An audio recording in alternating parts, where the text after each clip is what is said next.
Nosso tópico ainda nós vamos ver bissetriz de um ângulo e mediatriz de um segmento de reta. Bissetriz, ela é uma reta, só que é uma reta que divide o ângulo em duas partes do mesmo tamanho. Quando nós trabalhamos ângulo, ele é formado por duas semirretas. Por que semirreta? Porque ele tem um ponto de começo e um ponto de fim. Um ponto de começo e um ponto de fim. Então, é duas semirretas. A primeira aqui vai da letra O até a B e a outra da O até a A. O ângulo é toda essa abertura aqui. Nós pintamos só o comecinho aqui, só para nós escrevermos. Esse ângulo eu desenhei ele com 40 graus, tá? Esse ângulo de 40 graus, bissetriz, vai ser a reta que divide ele, esse 40. Depois vocês vão ter lá na explicação certinha como que divide ele no compasso.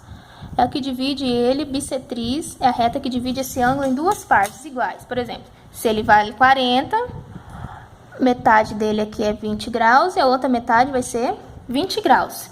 O que ele quer dizer? O que é a bissetriz? É uma reta que divide o ângulo em duas partes iguais e qualquer ponto que nós desenharmos aqui na reta, por exemplo, colocar um ponto K aqui, ele está à mesma distância tanto do A quanto do B, porque ele dividiu o ângulo em partes iguais.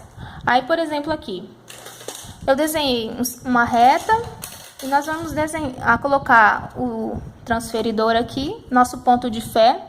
Coloquei um ponto aqui para nós colocarmos nosso ponto de fé.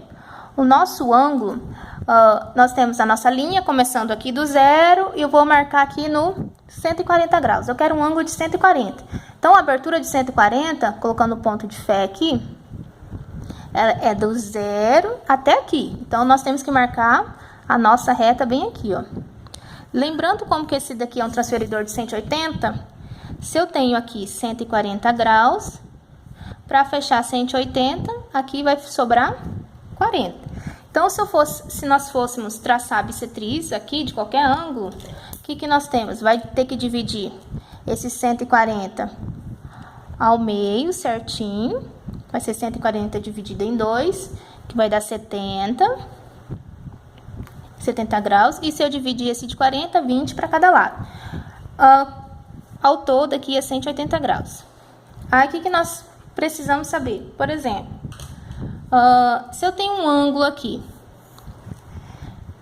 desenhei um ângulo aqui, eu falo que esse pedaço aqui é 35 e ele é um ângulo de 40, o total dele é 45 graus. Quanto que vale esse valor X?